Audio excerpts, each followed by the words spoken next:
Baik, bismillahirrahmanirrahim. Assalamualaikum warahmatullahi wabarakatuh. Waalaikumsalam warahmatullahi wabarakatuh. Selamat pagi menjelang siang ya. Salam sejahtera, salam sehat. Mudah-mudahan kita selalu diberi kesehatan.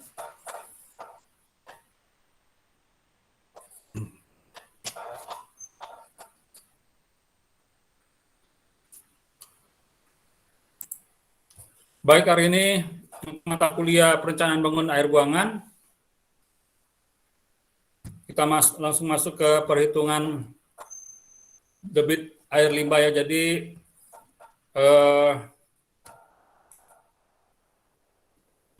di dalam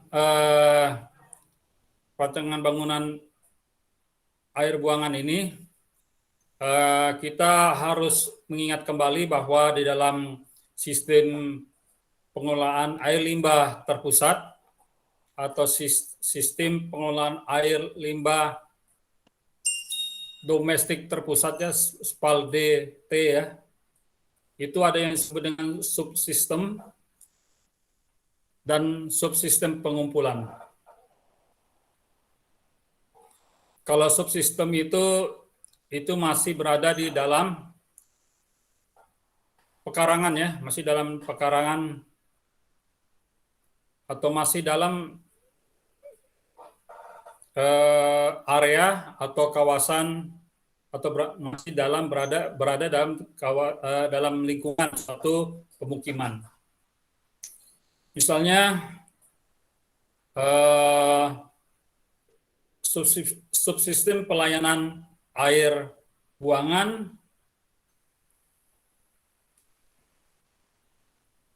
misalnya ada sistem pelayanan air buangan, dalam hal ini adalah penyaluran air buangannya tentunya dengan menggunakan pipa ya.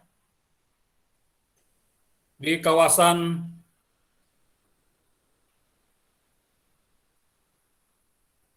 kota wisata misalnya, nah, itu disebut dengan masih termasuk kepada kawasan, itu subsistem ya, subsistem pelayanan. Atau misalnya di kawasan Ayani Mega Mall, di situ ada sistem pelayanan air buangan, di mana pengolahannya ini tidak di dalam kawasan misalnya, tapi pengolahannya itu nanti akan terkoneksi dengan perpipaan lateral, kemudian dilanjutkan nanti pipa lateral itu ke pipa induk, kemudian pipa induk nanti itu akan langsung menuju kepada lokasi instalasi pengolahan air limbah terpusat. Nah, itu juga disebutkan subsistem. Atau misalnya di perumahan atau komplek, di satu komplek yang mana dia dilayani oleh pengolahan air limbah terpusat, maka dirancang sebuah subsistem pelayanan untuk lingkungan tersebut, Ya.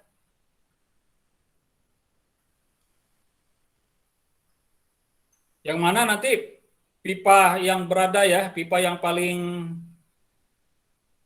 besar apa? Itu namanya persil atau pipa servis? Ada yang tahu nggak? Kalau masih dalam subsistem itu namanya pipa apa? Pipa servis atau pipa persil? Tolong saya dibantu. Saya suka terbalik tuh. Kan kalian udah dapat mata kuliah penyaluran air buangan dan drainase ya. Kalau masih di dalam area pelayanan tuh pipa yang paling gede yang menuju ke pipa lateral. Itu disebut pipa servis atau pipa persil. Ada yang bisa membantu? Halo? Suara saya enggak ya?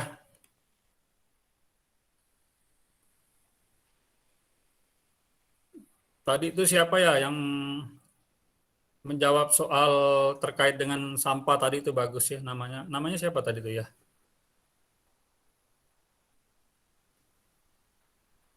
Halo? Kalian semua sudah ngambil mata kuliah penyaluran air buangan kan? Benar? Halo? Kok nggak ada yang jawab?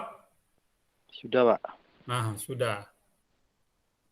Terkait dengan pertanyaan saya, kalau masih dalam area pelayanan, itu pipa yang paling besar yang menuju ke pipa lateral itu disebut pipa servis atau pipa persil. Kalau seingat saya, Pak, pipa persil itu yang umumnya terletak di rumah, Pak. Kalau yang besar itu pipa servis kalau tidak salah, Pak. Ya. Oke ya.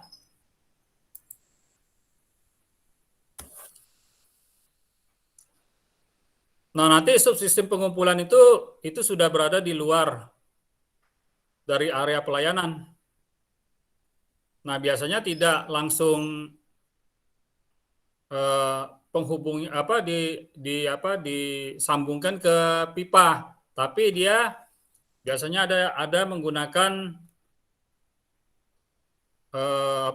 semacam bak kontrol ya, bak kontrol supaya apa? Supaya nanti dengan adanya bak kontrol ini kita bisa memantau terkait dengan kualitas air limbahnya atau mungkin ada sampah ya, benda-benda besar yang ikut terbawa gitu ya, yang seharusnya tidak ada gitu ya.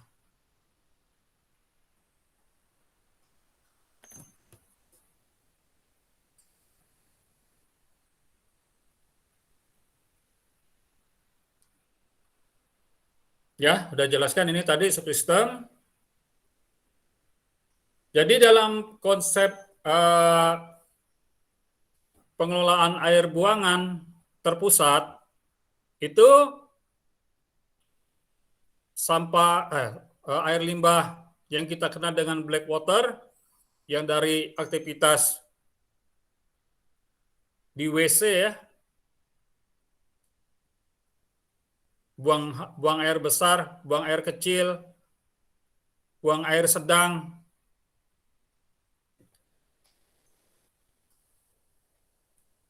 itu istilah ya. Maupun yang grey water ya, dari kamar mandi, dari buangan pencucian, dari wastafel, dari peciringan ya, cuci-cuci itu, air yang dari bekas pencucian kendaraan, menyiram tanaman ya, dan lain sebagainya, bersih-bersih rumah, itu semuanya dialirkan ke dalam satu sistem pelayanan tadi. Tadi mulai dari persil menuju ke pipa servis, dari pipa servis menuju ke pipa cabang atau pipa lateral, selanjutnya menuju ke pipa induk, selanjutnya menuju ke instalasi pengolahan air buangan terpusat. Ya, bak inspeksi yang kita kenal dengan bak kontrol ya. Ya, ini sangat bermanfaat sekali untuk meminimalisir faktor-faktor pengganggu dari penyaluran air buangan nanti. Karena kalau dari sejak awal sebelum masuk ke dalam pipa lateral ini sudah diketahui, sudah diatasi, maka itu menjadi lebih mudah, bisa mencegah. Jadi ada upaya preventif di situ. Ini upaya yang berbiaya murah ya. Kalau sudah sampai ke menyumbat daripada saluran lateral ya atau pipa induk itu lebih sulit untuk mendeteksinya ya. Mungkin bisa dideteksi pada percabangan yang menggunakan manhole ya. Jadi kalian tahu kan manhole ya, pasti udah dapat dalam mata kuliah penyaluran air buangan ya, manhole. Kenapa disebut manhole ya? Karena itu disediakan lubangnya itu bisa dimasuki oleh orang seutuhnya ya. Jadi satu orang gitu ya. Hanya satu orang, nggak boleh beramai-ramai ya. Karena memang nggak muat juga gitu. Kemudian prinsip pengaliran air limbah domestik dalam perpipaan, secara umum pengaliran itu baik pada subsistem pelayanan maupun subsistem pengumpulan itu diupayakan dengan menggunakan metode aliran gravitasi ya. Dengan metode gravitasi karena ini adalah yang berbiaya murah ya.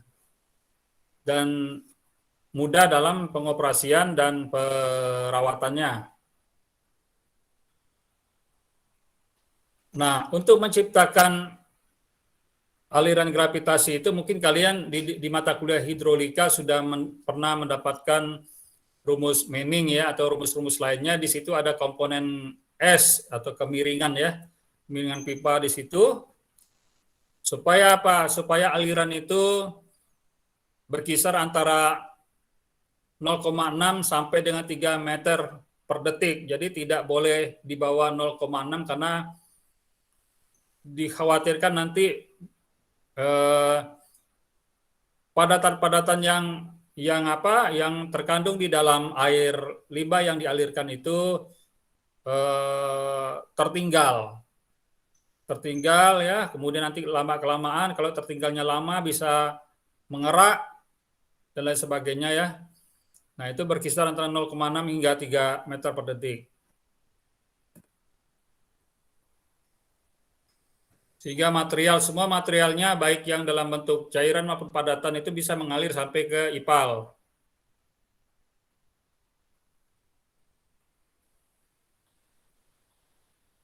Pada kondisi-kondisi tertentu tidak menutup kemungkinan nanti diperlukan suatu pengaliran menggunakan aliran bertekanan, artinya menggunakan pompa sudah pasti ya, kalau bertekanan sudah pasti menggunakan pompa.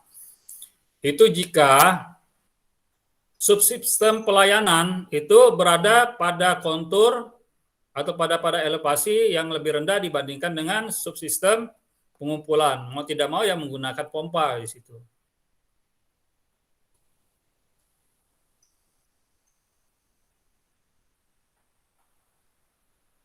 Namun secara umum metode pengaliran bertekanan itu harus dapat dihindari karena ya investasinya tinggi ya dan pengoperasiannya juga berbiaya tinggi, perawatannya juga lebih kompleks ya dan mahal. Kalau udah kompleks perawatan pasti mahal gitu ya. Ini ya udah digunakan ya terpaksa, kalau udah terpaksa nggak ada jalan lain gitu kan. Seperti itu. Maksudnya seperti ini, misalnya ada dua pilihan nih. Ada suatu daerah pelayanan, ya suatu daerah pelayanan yang mungkin jumlah populasinya tidak banyak gitu ya, jumlah populasinya tidak banyak. Kemudian pilihannya dua, satu di daerah pelayanan tersebut dia posisinya di bawah konturnya atau elevasinya di bawah sistem pengumpulan. Dia di bawah, populasinya tidak banyak. Kemudian pada fase FS, ya studi kelayakan dihitung mana yang lebih efisien. Di daerah tersebut dibuatkan IPAL tersendiri saja, ya, karena di situ juga badan airnya juga ada, mungkin dengan metode yang lebih sederhana, atau misalnya dia dibuatkan subsistem pelayanan tersebut, kemudian nanti ada rumah pompa di situ ya, dengan kapasitas yang udah dihitung juga, itu dinaikkan ke atas airnya menuju kepada terkoneksi kepada pipa, kepada subsistem penyaluran. Nah, itu nanti dihitung dari segi kelayakannya yang mana yang paling murah, paling efisien, ya, gitu. Atau misalnya bisa jadi nanti suatu subsistem pelayanan yang populasinya yang cukup besar juga, kalau lebih efisien menggunakan dibangun IPAL yang tersendiri, ya silakan, itu maka pilihannya menjadi itu. Tapi kalau misalnya dialirkan kepada subsistem pengumpulan lebih efisien, ya itu yang menjadi pilihan.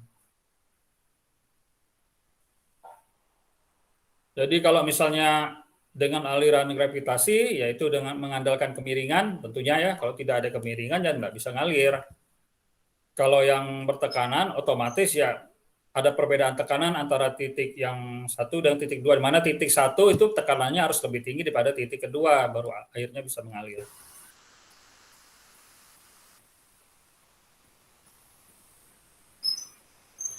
Nah, ini terdapat dua fenomena terjadi pada aliran gravitasi ya.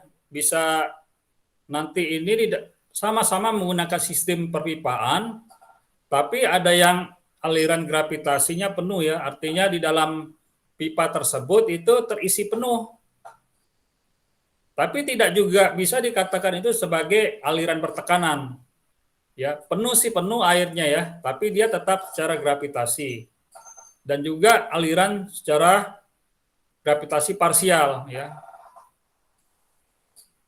di mana aliran air limbah itu memenuhi tidak keseluruhan dari penampang pipa, mungkin ya paling tidak sekitar 80%-nya gitu ya.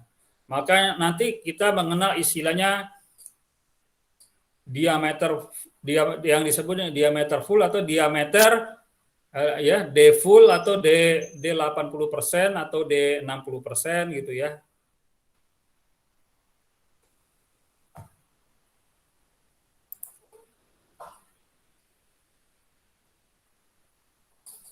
Nah, jadi mungkin kembali kita mengapa? Jadi supaya dapat gambaran, nanti kan kita kan sebelum mempelajari unit-unit bangunannya kan, jadi supaya dapat gambaran utuh nyambung kepada mata kuliah penyaluran air buangan dan drainase ya, supaya tahu yang mana yang namanya subsistem pelayanan, subsistem pengumpulan ya, atau subsistem pengaliran ya.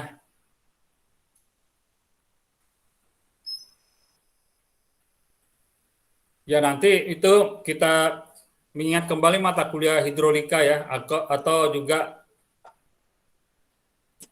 dasarnya di mekanika fluida ya. Kalau mekanika fluida kan, fluida itu tidak hanya air ya, udara juga atau angin itu termasuk fluida juga ya, gas itu fluida juga. Ya hidrolika lah ya, banyak di hidrolika. Kedua aliran tersebut hanya memiliki perbedaan dalam penentuan jari-jari hidrolis ya. Pada aliran gravitasi parsial, jari-jari hidrolis ini sangat bergantung pada kedalaman muka air dalam pipa. Jadi dia berubah-ubah kalau yang parsial. kadang 80%, kadang 70%, kadang 60%, 65%, dan sebagainya. Itu tergantung kepada fluktuasi daripada air limbahnya. Nah, biasanya karena ada fluktuasi tersebut ya, maka biasanya digunakan acuan kedalaman parsial itu menggunakan maksimum 80% dari diameter pipa. Jadi pipanya itu diasumsikan terisi hanya sekitar 80% dari diameternya. Nah, kalau ini ilustrasi saja ya, kalau konsep pipa gravitasi ya, ada kemiringan, kalau yang bertekanan ya, dia ada tekanan dari satu titik ke titik 2 ya, titik 1 ke titik 2 ya, tekanan P1 ya harus lebih tinggi ya dibandingkan P2. Ini akan lebih jelas jika gambarnya bukan menukik ke bawah ya, tapi menukik ke atas gitu. Karena pada dasarnya selalu seperti itu gitu. Ada yang masih ingat istilah HGL? Ini cuma untuk mengingat kembali perbedaan aliran HGL ya antara pengaliran bertekanan dan gravitasi ya.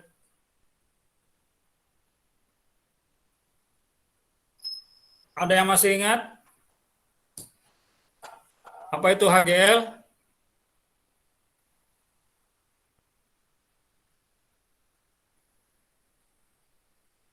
Halo?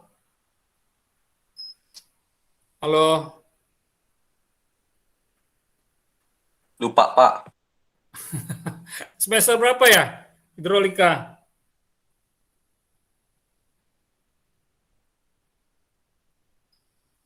Semester berapa hidrolika?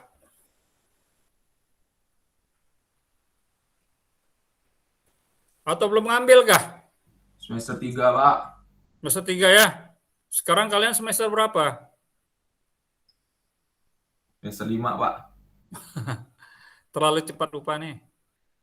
Ya lumayan lah ya, udah 2 tahun ya. Benar. Hidrolik grade line ya. Kalau aliran gravitasi itu HGL-nya itu sama dengan kemiringan ya. Baik yang alirannya penuh maupun yang parsial. Ya, berbeda dengan aliran bertekanan. Jadi ini untuk mengingat saja ya. Pasti kalian akan menemukan kasus-kasus seperti ini. Misalnya contoh, siapa orang Bengkayang ya?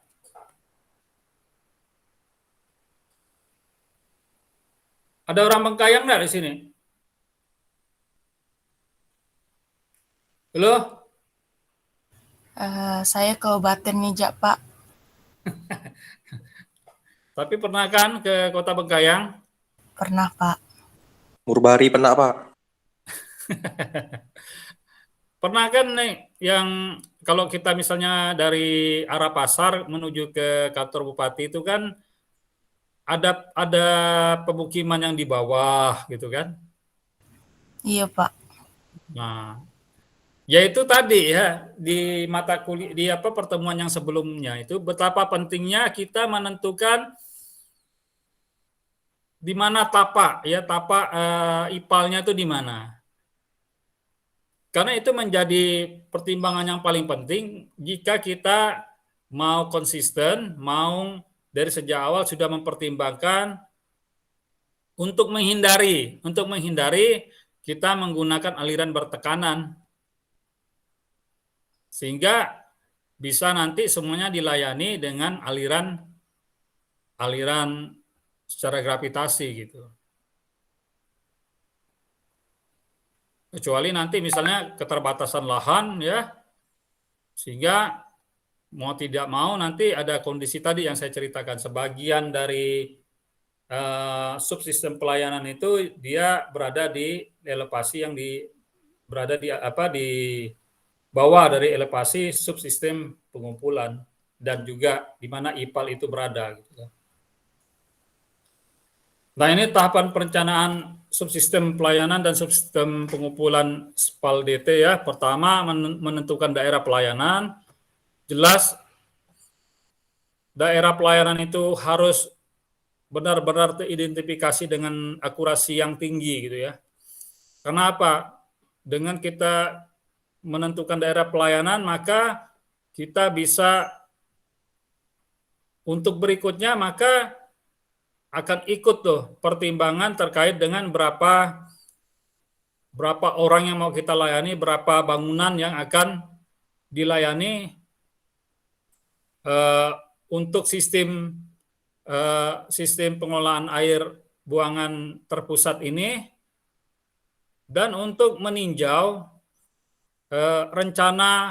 meninjau RT RW dan RDTR, rencana tata ruang wilayah dan rencana detail tata ruangnya itu di kawasan tersebut atau di daerah tersebut itu kedepannya pembangunannya seperti apa, peruntukannya lahannya untuk apa, kemudian nanti merambat kepada proyeksi penduduk, kemudian proyeksi jumlah aktivitas dan jenis aktivitas, yang itu sangat-sangat berpengaruh pada perhitungan debit air buangan yang akan dilayani. Kemudian setelah menentukan daerah pelayanan, tentunya akan mempengaruhi penentuan survei apa, investigasi apa, ya, yang pertama-tama harus dilakukan. Ya, misalnya tadi kita menginvestigasi mengenai rencana tata ruang wilayah. Kemudian itu penting, takutnya pas di daerah tersebut ada pula nanti rencana-rencana pembangunan yang boleh jadi tidak memerlukan pelayanan. Misalnya ada pula nanti sebagian itu yang akan diperuntukannya untuk perkebunan rakyat misalnya, atau pertambangan rakyat dan aktivitas-aktivitas lainnya gitu kan. Kemudian mengidentifikasi investigasi apa saja yang misalnya terkait dengan kondisi lahan ya, kondisi lahan dan karakteristik tanah dan geologinya ya. Itu sangat penting ya. Karena kita sering mendengar bagaimana suatu bangunan itu ya dikarenakan kurang cermat dalam perencanaan terkait dengan kondisi tanah di situ, kondisi geologi, bangunannya bisa ambruk, bisa kolaps dan lain sebagainya. Kemudian juga ya investigasi yang juga menjadi penting juga adalah terkait dengan rencana utilitas yang lain seperti jaringan pipa distribusi air, kemudian listrik ya, boleh jadi ada listriknya itu mau kabelnya ditanam di tanah gitu ya. Kemudian mungkin juga telkom, dan yang juga tidak kalah pentingnya adalah perencanaan terkait dengan rencana pembangunan jaringan jalan. Nah, karena kan nanti pembangunan jaringan jalan ini pasti akan menentukan, artinya masyarakat itu dan juga pemerintah itu untuk melakukan pembangunan pasti akan mengikuti di mana jaringan jalan itu akan dibangun. Nah, itu juga perlu ya, sehingga nanti bisa lanjut yang kepada tahap berikutnya, kita menentukan segmen perpipaan dan profil memanjangnya. Jadi segmen perpipaannya itu di mana? Misalnya pasti kita kan mundur ya, artinya perencanaan itu mundur. Pertama, di mana tapak ipalnya? Di mana lokasinya? Koordinatnya di mana? Baru naik ke atas kan untuk jaringan pipa induknya. Kemudian baru naik ke atas lagi, di mana pipa lateralnya. Baru naik ke atas nanti di mana lahan-lahan yang diperuntukkan atau direncanakan, misalnya ini untuk pemukiman, untuk perkantoran, untuk kawasan bisnis dan komersil, pasar dan sebagainya itu. Ya, segmen-segmen perpipaannya. Dan profil memanjangnya ya, profil memanjangnya. Kemudian mereview desain atau istilahnya mengira-ngira atau memprediksi ya, memprediksi dengan menggunakan expertise kita ya, dengan keahlian kita itu terkait dengan konstruksi ya, konstruksinya. Jadi kan di awal sudah ada beberapa investigasi termasuk investigasi lahan dan geologi ya. Ya, lahan itu nanti juga terkait termasuk di situ nanti kontur ya. Kemudian aspek konstruksinya seperti menggunakan apa ya, materialnya, konstruksinya seperti apa, model konstruksinya, kemudian materialnya. Kemudian yang selanjutnya adalah melakukan perhitungan detail terkait dengan dimensi dan hidrolika. Jadi kalau yang tahap sebelumnya itu aspek konstruksinya ya sudah teridentifikasi, kemudian perhitungan detailnya baru nanti ini DED-nya ya, detailnya terkait dengan dimensi mulai dari pipa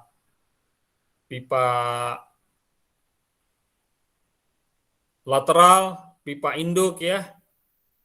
Kalau pipa pelayanan itu kan biasanya urusan daripada ya penghuni itu atau si pengelola daripada kawasan tersebut ya.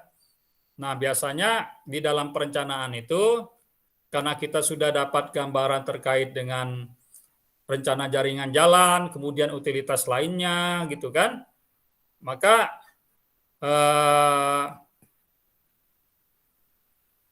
untuk segmen perpipaan itu biasanya dalam perencanaan ini dimulai dari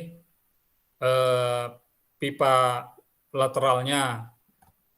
Kemudian nanti yang menyambung antara pipa lateral yang satu dengan pipa lateral yang lainnya itu manhole ya. Kemudian nanti tersambung ke pipa induk dan juga di situ nanti di perhitungan detail ya, dimensi dan hidrolikanya itu harus sudah ada di situ ya untuk tahapan ini ya. Kemudian baru sampai terakhir itu menggambar detail bangunan utama dan pendukung disertai dengan deskripsi spesifikasi dari IPAL-nya gitu ya. Kalau perhitungan detail dari dimensi dan hidrolikanya itu nanti termasuk nanti manhole ya, manhole itu juga masuk ke itu ya. Kemudian terakhir adalah DED terkait dengan IPAL-nya. Nah, ini perhitungan timbulan air limbah, ini yang saya sampaikan ini merupakan salah satu alternatif. Silakan kalian boleh saja menggunakan alternatif yang lain asalkan ada acuan, silakan ya. Pertama itu ada yang disebut dengan kita melakukan dengan pendekatan populasi. Jadi perhitungan debit air limbah domestik itu yang bersumber dari permukiman dapat dilakukan dengan menggunakan pendekatan populasi ya. Jadi kita hitung dulu populasinya yang saat sekarang ini dan juga kita proyeksikan untuk beberapa tahun sesuai dengan tahun rencana. Nah, yang biasa digunakan itu adalah untuk air limbah domestik itu berkisar antara 60 sampai 80% dari penggunaan air minumnya. Maka kita di sini harus berbaik-baik ya dengan orang PDAM ya. Karena kita itu nanti mau minta data sama mereka gitu kan. Mereka punya datanya per pelanggan kan, itu udah detail sekali dah itu. Jadi nanti di jalan ini berapa gitu kan penggunaan air minumnya. Kan kita kan dari awal udah dapat nih. Udah dapat terkait dengan untuk mengidentifikasi segmen-segmennya itu kan tadi kan. Kemudian kita mau tahu ya keseluruhannya itu berapa ya. Populasinya udah bisa dihitung ya dengan jumlah dengan rumus-rumus itu proyeksi penduduk, kemudian kisarannya ya kita nanti silakan berdiskusi bersama tim ya, jangan sendiri. Mau gunakan berapa nih di antara 60% sampai 80%. Kalau amannya ya 80% gitu ya. Kalikan debit air minum. Nah, debit air minum ini silakan nanti tanya ke PDAM gitu ya.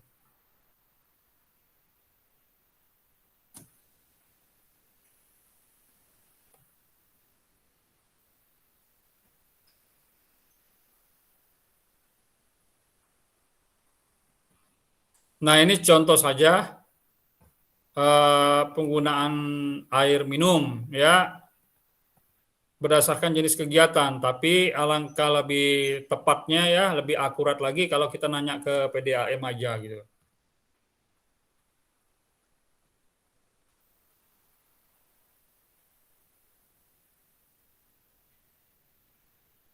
Ini tidak usah dijelaskan, kalian pasti udah paham lah ya.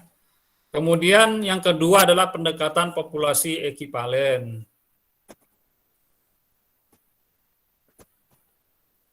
Dalam kondisi tertentu, jika tidak diperoleh data jumlah populasi dalam jiwa secara detail, maka dapat dilakukan dengan menggunakan pendekatan penduduk ekivalen. Kapan itu terjadi? Ketika misalnya suatu kawasan itu sama sekali belum ada penghuninya, kita merencanakan ke depannya itu ini nanti akan dibangun ini, fasilitasnya ini, jumlah penduduknya juga tidak ada datanya, ya. Maka kita gunakan populasi ekivalen. Jadi kalau ada area bangunan yang tidak diketahui populasinya dan atau area yang belum terbangun ya. Ini ada area yang tidak diketahui populasi. Misalnya gini, ada satu kawasan yang akan diperuntukkan untuk kawasan permukiman modern. Misalnya Meikarta misalnya gitu kan. Fasilitasnya apa aja itu? Ada mall, ada apartemen dan lain sebagainya gitu. Nah, itu kan jumlah orangnya kan kita enggak tahu tuh, belum tahu kan jumlahnya berapa. Tapi kita juga udah harus merancang itu IPAL-nya gitu. Maka kita menggunakan populasi ekivalen ini. Nah, jadi nanti mungkin ada bagian yang ada di permukiman yang udah ketahuan nanti berapa untuk diperuntukkan untuk berapa kakak di situ ya. Kemudian diambil saja asumsi satu kakak itu ada anggotanya 4 sampai 5 ya. Bisa dihitung tadi dengan menggunakan jumlah dengan rumus yang tadi, yang barusan.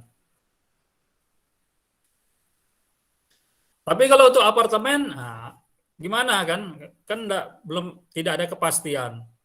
Berapa jumlah orang yang akan menempati itu? Walaupun mungkin dari segi perancangan udah dapat nih berapa lantai, berapa apartemen gitu kan. Di situ kan, dari satu gedung itu kemungkinan berapa kapasitasnya sudah ada di situ kan. Tapi kan tidak pasti, tetap tidak pasti, maka digunakan populasi ekivalen. Nah, apa itu populasi ekivalen? Populasi ekivalen atau unit per kapita pembebanan dalam pengolahan air limbah adalah angka yang menyatakan rasio jumlah beban pencemaran yang dihasilkan selama 24 jam oleh fasilitas dan jasa industri. Jasa industri itu industri tersier, dalam aktivitas industri tersier dalam bentuk jasa tuh ya. Itu termasuk dalam industri tersier gitu ya, seperti misalnya Grab, Gojek itu termasuk industri ya, industri jasa atau disebut dengan industri tersier gitu ya. Terhadap beban pencemaran individu dalam limbah rumah tangga yang diproduksi oleh satu orang dalam satu satuan waktu.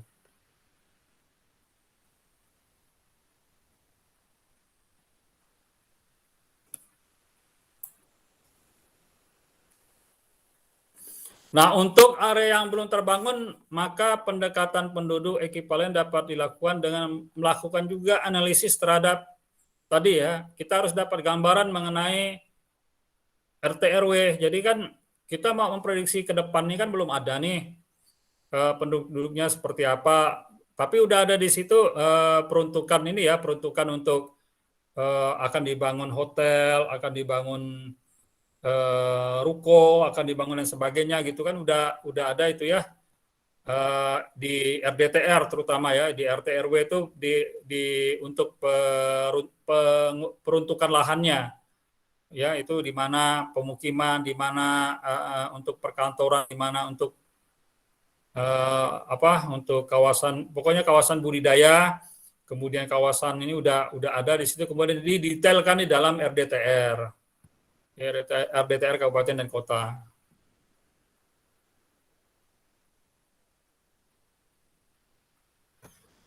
Nah, jadi kita perencana dapat menggunakan nilai penduduk ekivalen lain jika di area perencanaan telah memiliki standar nilai penduduk ekivalen tersendiri. Misalnya di Kota Pontianak mengeluarkan nilai penduduk ekivalen, nilai PE-nya ada, maka gunakan itu kalau perencanaan kita Pontianak. Atau misalnya di kabupaten kota masih belum, atau kebijakannya harus mengacu kepada yang dikeluarkan provinsi, silakan gitu kan. Bagi kabupaten dan kota yang belum memiliki acuan untuk PE-nya, populasi ekivalennya. Jadi nanti kalau sudah dapat, kalau total jumlah penduduknya nanti ya, total jumlah penduduknya berarti kan jumlah penduduk ditambah penduduk ekivalen.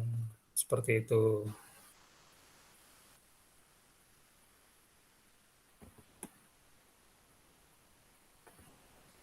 Berapa penduduk ekivalen? Nah, nanti dilihat di sini ya. Misalnya ini contoh dari referensi yang bersumber. Ini adalah nilai PE berdasarkan jenis aktivitas yang dikeluarkan atau merujuk pada beberapa sumber ya. Misalnya contoh di sini rumah biasa itu nilai PE-nya 1 ya.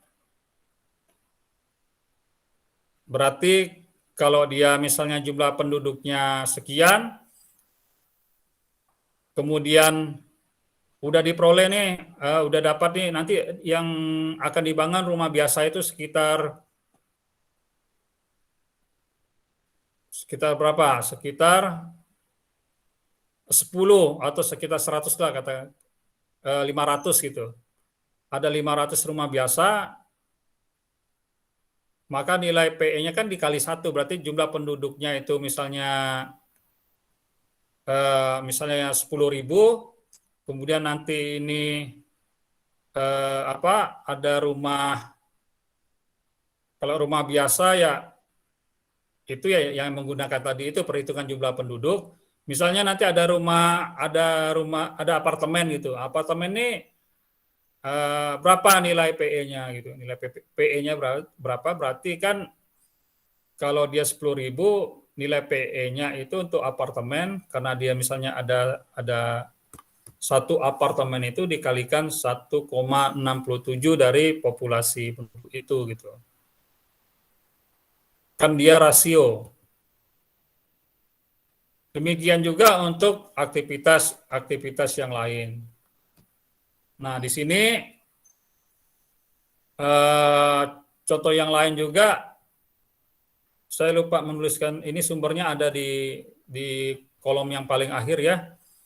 Misalnya tadi ini sebenarnya kan kalau misalnya contoh rumah mewah, pemakaian air bersihnya itu rata-rata 250 liter per orang per hari, maka debit air limbahnya adalah karena tadi antara 60 sampai 80% itu sekitar 200 liter per orang per hari. Nah,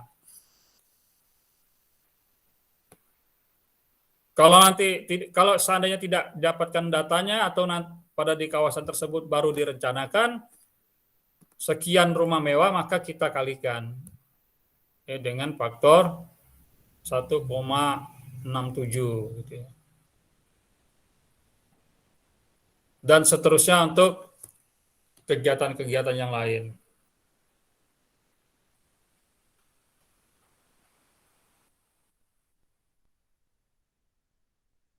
Kemudian kita juga nanti dalam perencanaan bangunan air buangan itu ada yang disebut dengan debit rata-rata, kemudian ada yang disebut nanti dengan debit maksimum, dan ada juga yang disebut dengan debit puncak. Debit puncak ini untuk menunjukkan puncak harian ya.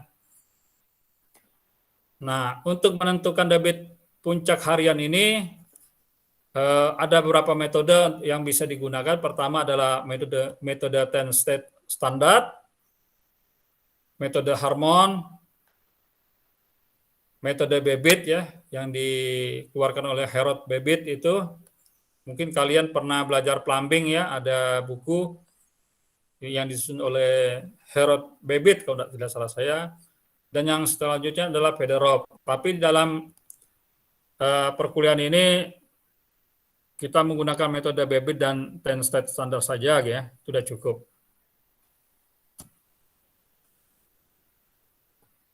Nah, perhitungannya sangat mudah lah ya, ini udah ada rumusnya.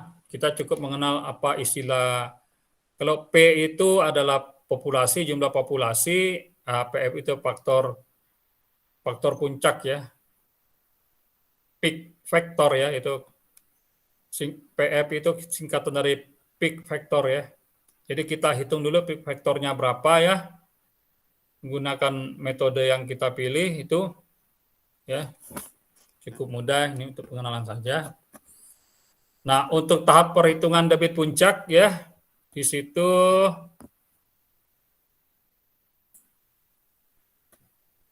untuk bangunan yang diketahui jumlah penduduknya dalam jiwa, ya itu jumlah penduduk atau penghuni atau karyawan, maka kita bisa tahu jumlah kebutuhan air bersihnya berapa liter per hari, dan persentase timbulan sampahnya, air limbahnya ya.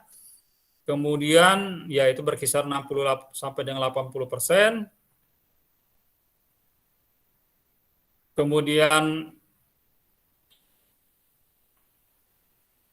dikalikan dengan jumlah orang ya,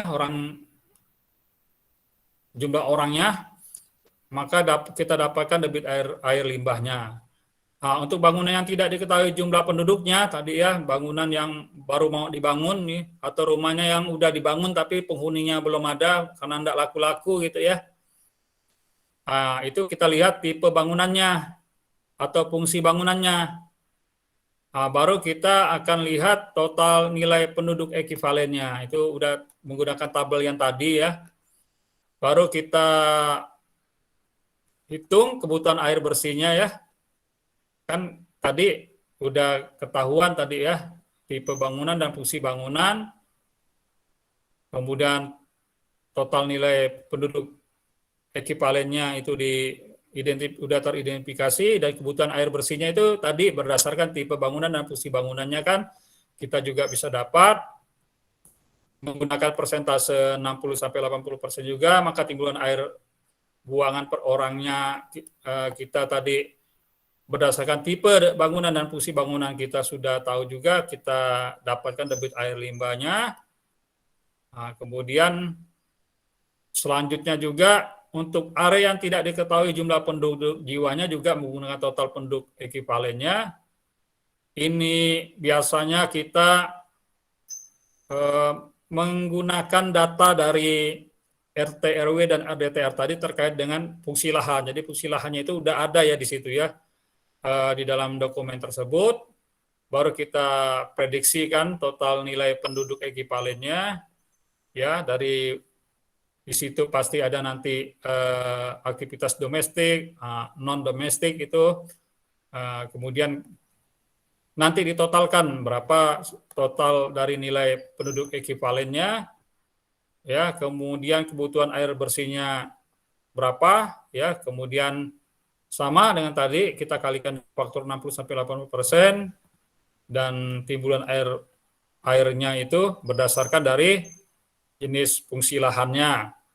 Maka kita dapat debit air limbah untuk jenis area tersebut.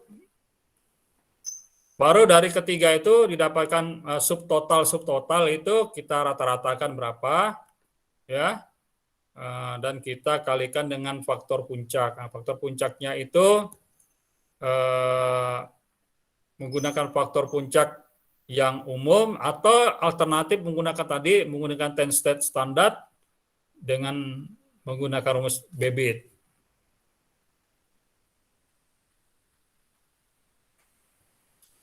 Nah, debit total pipa, perhitungan debit total di dalam jaringan pipa air limbah domestik ditentukan dengan mempertimbangkan adanya infiltrasi air juga ke dalam jaringan perpipaan. Karena kita kan ada musim hujan, ya, dan terkadang tuh terjadi genangan, terkadang terjadi banjir gitu ya, genangan yang cukup lama gitu ya, air tertahan ya, mungkin karena drainasenya kurang baik.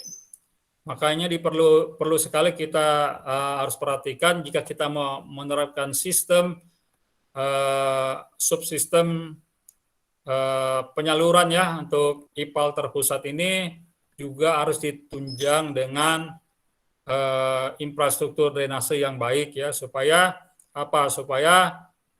air genangan dan runoff itu tidak terinfiltrasi ke dalam perpipaan air buangan.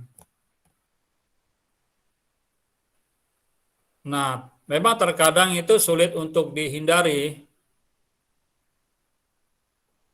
Misalnya pada tutup manhole itu ya nggak mungkin lah tutup manhole itu di semen ya, karena itu kan untuk investigasi, untuk perawatan ya.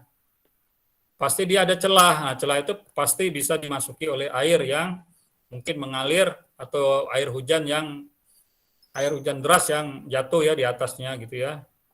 Dan bangunan-bangunan pelengkap lainnya. Termasuk juga sambungan pipa yang kurang baik dalam proses pengerjaannya juga bisa menjadi celah masuknya air ya. Terinfiltrasinya air dari luar gitu.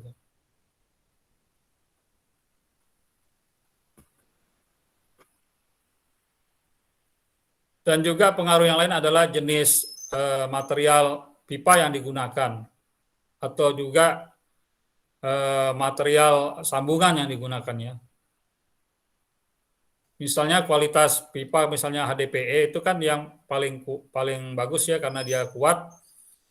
Itu menurut pengalaman itu sangat kecil terjadinya infiltrasi itu bisa terjadi itu sangat kecil ya, karena kalau udah HDPE pemasangan penyambungannya juga itu juga membutuhkan teknologi ya, pakai teknologi, dan tidak bisa, jarang sekali misalnya dipasang sambungannya itu oleh orang tukang yang tidak ada kaitannya dengan si produsen daripada HDPE tersebut ya, atau perlu, kalau misalnya di luar itu perlu ada pelatihan khusus dan peralatan khusus untuk menyambung dari pipa HDPE ini. Tidak bisa seperti sambungan biasa ya. Nah, debit infiltrasi permukaan itu tadi udah diceritakan ya. Jadi untuk menghitungnya itu kisarannya itu koefisien untuk koefisien debit infiltrasi itu adalah sekitar 0,1 sampai 0,3 dari debit rata-rata. Jadi kita kan tadi sentralnya itu kalau perhitungan debit itu pasti debit rata-rata. Nah, debit rata-rata itu diambil dari hasil perhitungan kita atau hasil survei. Nah, kita masukkan dalam ini tambahan ya, bahwa di dalam itu kan nanti finalnya kan kita mau tahu berapa sih diameter pipa yang akan digunakan ya, baik itu pipa lateral maupun pipa induk kan. Nah gitu, makanya kita masukkan unsur ini juga untuk air yang terinfiltrasi. Nah, ada juga debit infiltrasi saluran ya. Itu ada rumusnya ya. Itu yang variabel yang mempengaruhi adalah panjang saluran. Semakin panjang, semakin berisiko untuk atau semakin berpotensi untuk terjadinya infiltrasi air dari luar ya. Bisa air tanah. Di tempat kita yang paling rawan adalah termasuk air tanah ya, air tanah. Curah hujan kita juga tinggi ya.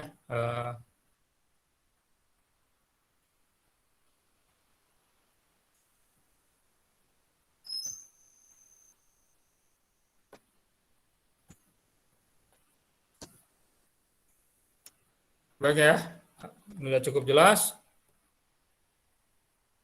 Nah, ini tambahan pertimbangan besarnya infiltrasi dalam beberapa literatur itu ya. Ada yang 0,05 sampai 4,73 liter per detik per 1000 meter panjang pipa ya. Kalau berdasarkan ahli dari Indonesia sendiri sekitar 2 sampai 3 liter per detik per 1000 meter panjang. Mau pakai yang mana nih? Pakai yang kalau saya lebih condong pakai yang Indonesia lah ya, karena ahli Indonesia sudah pasti dia penelitiannya di Indonesia gitu. Kalau yang ahli luar belum tentu pernah melakukan penelitian di Indonesia. Terima kasih, mungkin hari ini tidak usah terlalu lama-lama. Baik, sampai sini ada pertanyaan? Kita sambung dengan diskusi aja.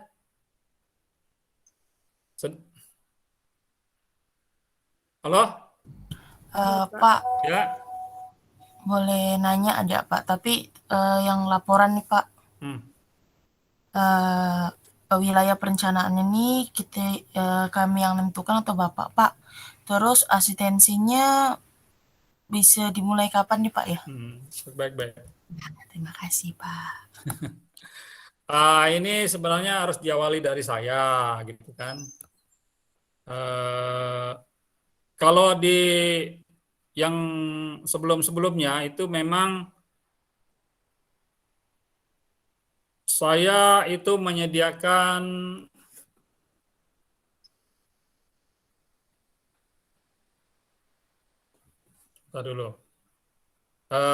ada sebuah peta ya, peta yang ada konturnya. Sementara untuk terkait konturnya ini sebenarnya kan untuk yang kajian kalian yang pas nanti di tapak IPAL-nya gitu kan. Nah, untuk daerah pelayanan itu, untuk tahun-tahun yang kemarin itu, pada waktu mata kuliah penyaluran air buangan kan kalian ada tugas besar juga ya. Halo? Iya Pak. PD Pak. Iya kan? Iya ada Pak. Nah, kalian itu bisa menggunakan itu kan, kalian berarti kan kalian di situ tinggal nyambung aja, di situ udah dapat debitnya kan? Sudah Pak. Nah, tinggal kalian ulangi aja lah di bab berapa itu kan, nanti bab 1 kan pendahuluan, bab 2 teori kan, bab 3 apa? Bab 3 metodologi, rumus-rumus nanti di situ kan. Pas yang bab 4 itu nanti kalian udah bicara mengenai daerah pelayanan. Nah, kalian udah bisa mulai sebenarnya kan? Asistensi udah bisa juga tuh, karena pakai aja yang kemarin. Saya itu berencana begini di mata kuliah ini, nanti saya mau setelah ini kan nanti pas di unit-unit itu yang akan cepat. Jadi kita nanti banyak diskusi tugas saja pertemuan kita itu. Siapa yang mau presentasi duluan, ini. Jadi kita belajar bersama gitu.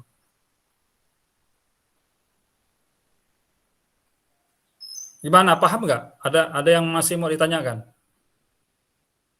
Pak, izin. Ya. Berarti data-datanya itu dari data tugas PABD yang waktu itu. baik data penduduk, entah itu fasilitas umum atau konturnya gitu. Ya, saya mau kalian sedikit banyak coba sharing sekarang. Tugas PABD-nya seperti apa kemarin? Jadi kemarin PABD-nya itu Pak Winardi itu ngasih gitu Pak, peta topografi yang ada konturnya sama ada kayak fasilitas umum gitu, ada sekolah, pemukiman, hotel, dan lain-lain. Ya, dari situ kita disuruh itu Pak, memproyeksikan penduduknya dan fasilitasnya, terus mencari debit limbahnya dan sampai ya akhirnya ya gitu. Ya, itu udah bab 1 sampai bab 3 tuh. Pakai aja itu. Baik Pak, berarti bab 4-nya nanti kita langsung ke desainnya gitu ke Pak, desain bangunan. Ya. Oke ya? Ada lagi yang lain?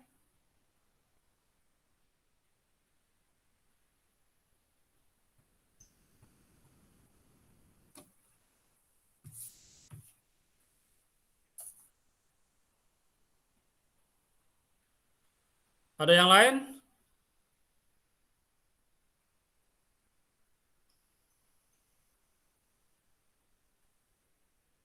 Kalau tidak ada,